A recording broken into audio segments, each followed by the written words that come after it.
तेनू याद है कि अज की तारीख है? हाँ, तारीख सच पूछे तो मुझे याद नहीं है। मेरी कौन सी तनख्वाह आती है जो तारीख याद रखूंगा। अच्छा, मैं ते अपनी एक एक सांस ना गिन गिन के गुजारनी आ।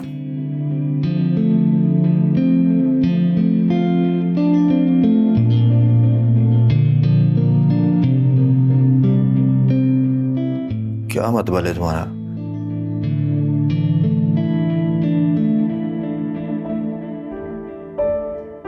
बाली, कल सुन, हुण मेरी इद्दत भी पूरी हो गई है तो हम निकाह कर सकते हैं।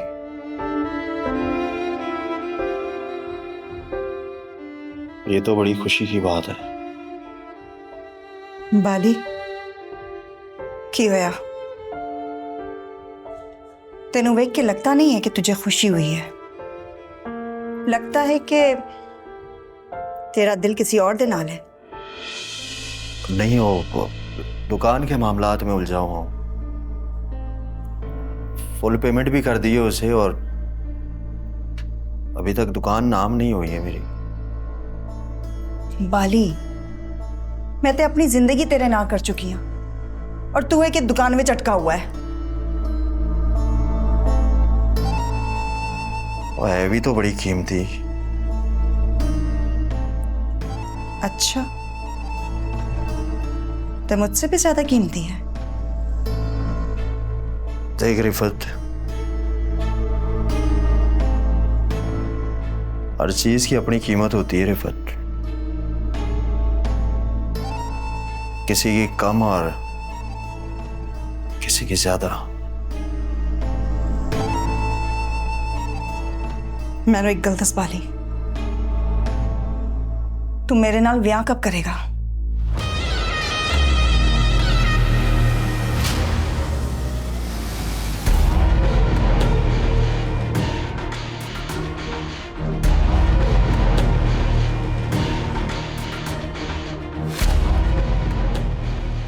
अभी तो ज़हनी तौर पे बहुत उलझा हुआ हूं मैं। एक बार दुकान ना हो जाए तो ले आऊंगा मौलवी को भी।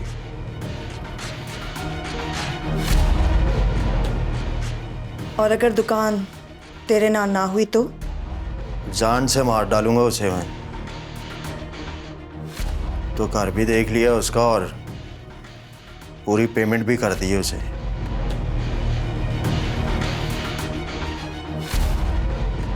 अच्छा, ये दुकान मुझसे भी ज्यादा प्यारी है क्या? अपनी जान से भी ज्यादा प्यारी है।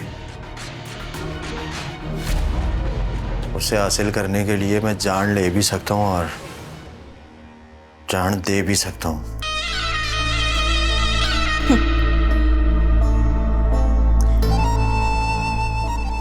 दुकान ना हुई, कोई कुड़ी हो गई। अब तो मैनू ना जलन सी होने लगी है। जलना तो बनता है तेरा, वो है ही ऐसी। अच्छा, फिर तो उसे देखना ही पड़ेगा कि क्या खास बात है उसमें। हाँ, देखेगी तो जरूर देखेगी उसे। मेरे ना हुई ना, कब्जा कर लेना है मैंने उस पे। बाली हलवाई ना है मेरा, जिद का बड़ा पक्का हूं मैं।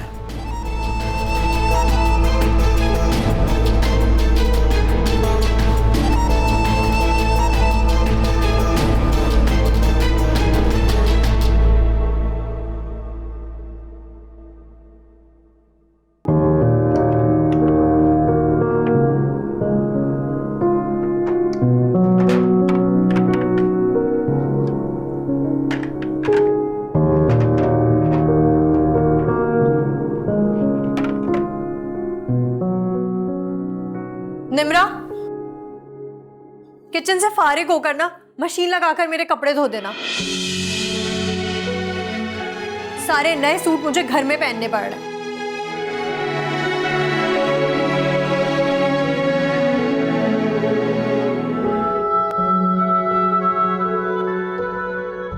अनिला बेटा,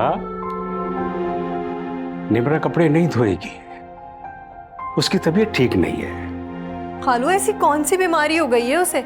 एक उल्टी क्या आ गई? आप लोगों ने तो उसे घर की मालकिन बना दिया है। बेटा, उसकी तबीयत ठीक नहीं है, डॉक्टर ने भारी काम करने के लिए मना किया है।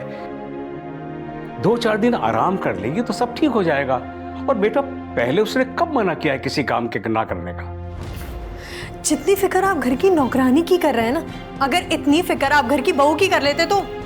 अनिला, औरत की ज़बान ही उसका नसीब बनाती है बेटा।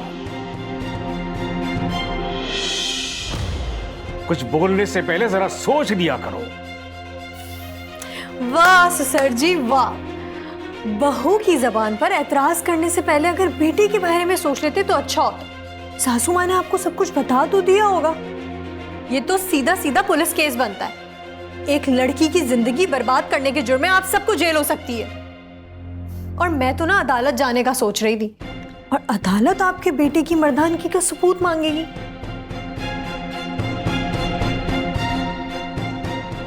और अगर आपका बेटा अदालत में नामर्द साबित हो गया तो आपका और आपके बच्चों का डीएनए टेस्ट होगा। क्या पता ये आप लोगों की खानदानी बीमारी हो। चुप हो जाओ, चुप हो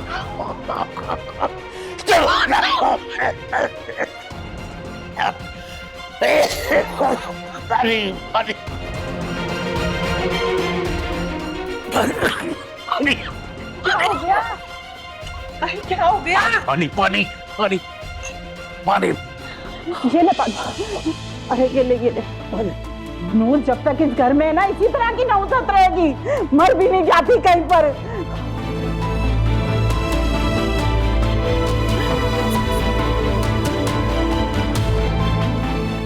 तुम बहुत मारे।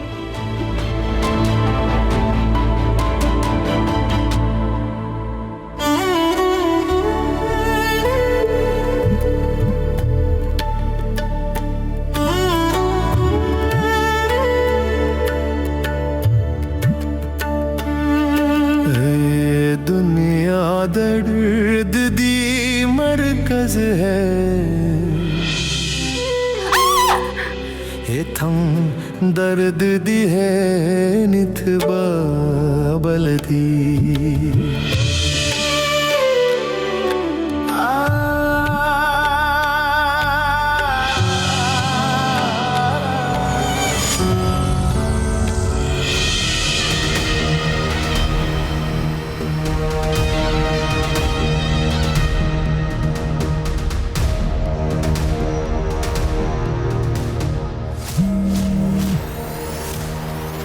हेलो। हाँ खाला, 2 दिन का टाइम दिया था मैंने, आज 3रा दिन है। दरअसल उसकी तबीयत ठीक नहीं है, उसको बहुत सारी ड्रिप्स लगी हैं, अभी तो वो चलने के भी काबिल नहीं है। और उसकी तबीयत खराब है तो मैं आ जाता हूँ, गाड़ी में ले जाऊंगा उसको। अरे नहीं नहीं, तुम मेरे दरवाजे पर मत आना, उसकी तबीयत जैसे ही संभलेगी मैं खुद ले आऊंगी। और देख खाला, मेरे साथ कोई गेम खेलने की कोशिश ना करना, मैं तेरे वश पे गया ना तो बड़ा महंगा पड़ेगा तेरे को। अरे मैं तुमसे गेम क्यों खेलूंगी, मैं तो खुद चाहती हूँ कि उससे मेरी जान छूटे। देख, कल तक अगर निम्रा मेरे पास ना पहुंची ना तो मैंने तेरे घर आ जाना है। और अब तो तू मेरे से पूरे पैसे भी ले चुकी है खाला। अरे देखो, मैं तुम्हारे आगे हाथ जोड़ती हूँ, तुम यहाँ मत आना वरना सारा बना बनाया खेल बर्बाद हो जाएगा। मैं परसों ले आऊंगी, मैं तुमसे वादा करती हूँ। चल ठीक है, इंतजार करूंगा मैं।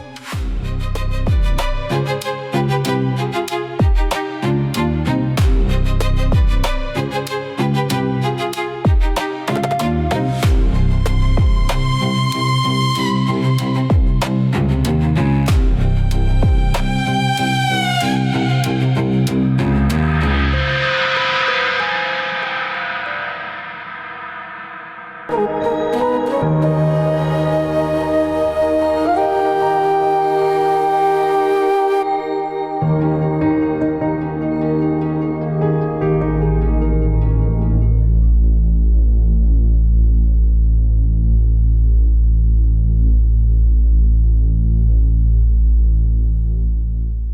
तुमसे जरूरी बात करनी है।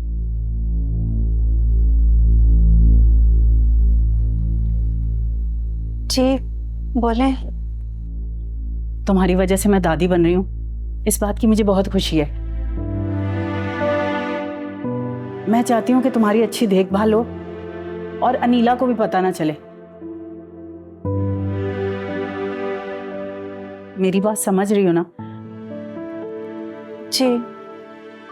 मैंने ना एक जगह का इंतजाम किया है, वहां पर तुम्हारा ख्याल रखने के लिए एक मासी भी होगी। और बस इस बात का फाइक को मत बताना। आंटी ऐसा कैसे मुमकिन है? तुम्हें खुदा का वास्ता है, मेरी बेटी का घर बचा लो, तुम यहां से चली जाओ। कुछ दिनों बाद ना मैं फाइक को खुद लेकर आऊंगी तुम्हारे पास। कल जब वो यूनिवर्सिटी जाएगा ना, तो फिर मैं तुम्हें छोड़ आऊंगी वहां पर। आंटी मैं फाइक को बताए बगैर कहीं नहीं जा सकती। तो फिर अबॉर्शन करवाने के लिए तैयार हो जाओ। इसके अलावा मेरे पास कोई हल नहीं है। आंटी ऐसा मत बोले, खुदा का वास्ता आंटी ऐसा मत करें मेरे साथ।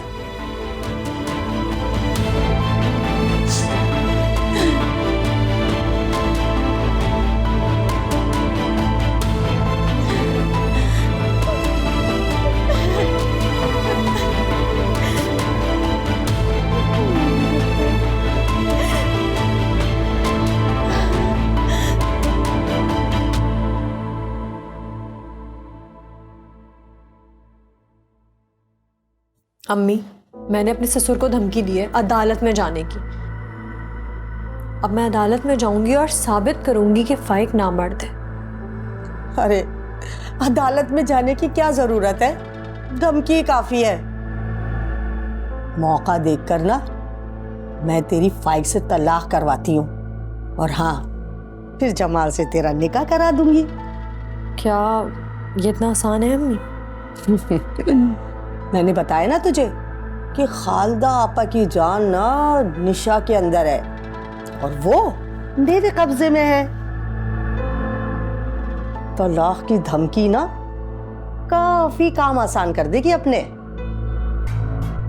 और हाँ, खालदा ने 3 लाख रुपए देने का वादा किया है निशा से। हाँ सच अम्मी? ये तो बड़ी अच्छी खबर सुनाई है आपने। 50,000 मैं लूंगी। अरे मैं क्यों दूंगी भाई 50,000 रुपए? निकलवा अपनी सास से। अभी तो हालात बहुत कशीदा चल रहे हैं, देखते हैं ये ऊंट किस करवट बैठता है। अरे यही तो वक्त है उसे ब्लैकमेल करने का। तू फिक्र न कर, मैं तुझे अपना सारा मंसूबा बता दूंगी, फिर तू देखती जा क्या होता है। हाँ ये तो बता कि वो नौकरानी तेरी ठीक है, सही काम कर रही है या नहीं? अम्मी मुझे ना ये लड़की कुछ मशकूक लगती है। क्या मतलब?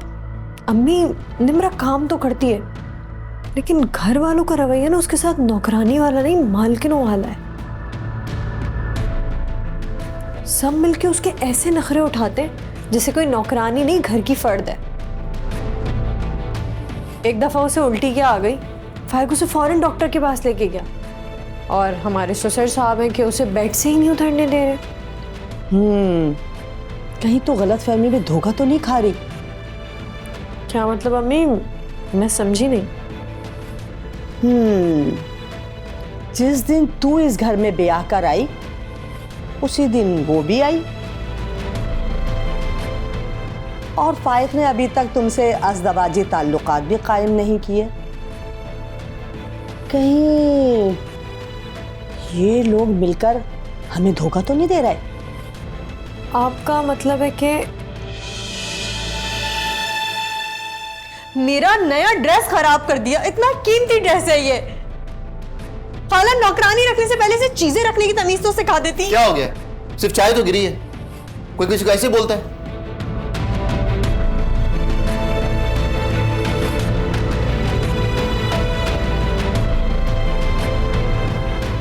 तुम इस नौकरानी के लिए मुझे डांट रहे हो?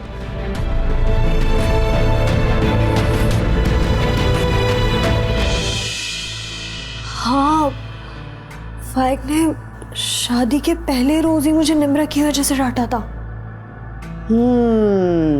मेरा शक सही निकला। फाइक का निम्रा के साथ कोई ना कोई चक्कर तो जरूर है। हो ना हो वो उसकी बीवी है। क्या? अरे इस बात का पता चलाना तो बहुत आसान है। देख, तू देखती जा मैं करती क्या हूं।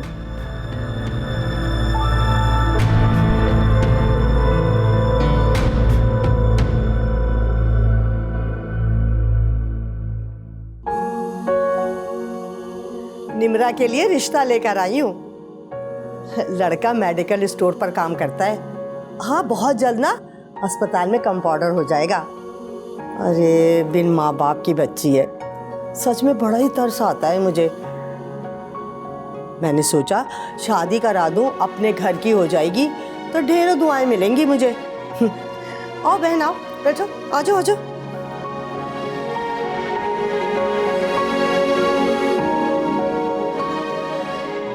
तुम्हें किसने कहा कि मैं निम्रा की शादी करवा रही हूँ? उसका खानदान जाने और वो जाने।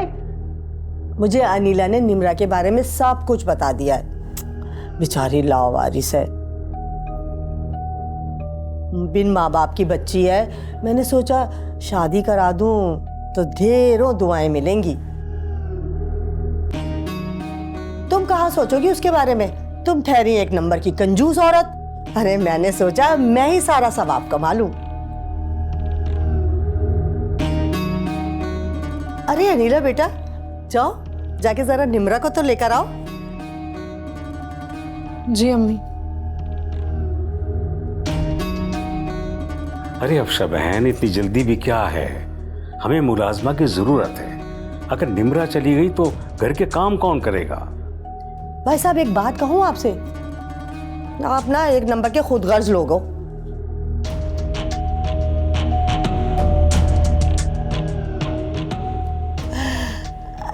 आओ निम्रा, देख लो, ये है तुम्हारी होने वाली बहू। अरे ये तो निम्रा है ना?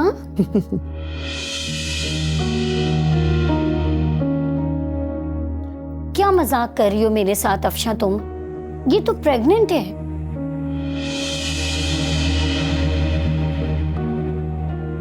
अरे ये क्या बोल रही हो गजाला?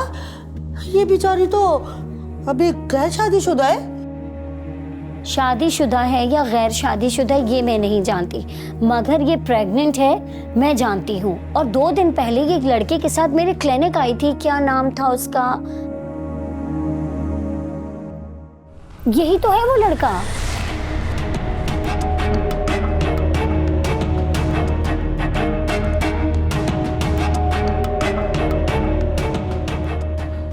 मुझे पहले ही शक था, मुझे पहले ही शक था इस घर में मेरी बेटी के साथ कुछ गलत हो रहा है।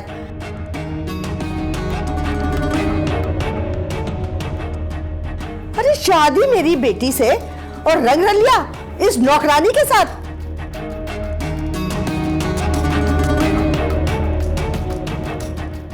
खालदा, ये क्या हो रहा है? तुम्हारी नाक के नीचे ये सब कुछ हो रहा है और तुम्हें कुछ पता ही नहीं है।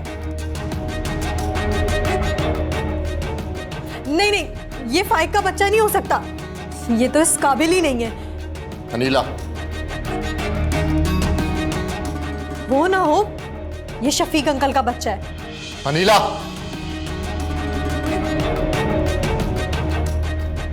इनको हर वक्त निम्रा से हमदर्दियां रहती थी।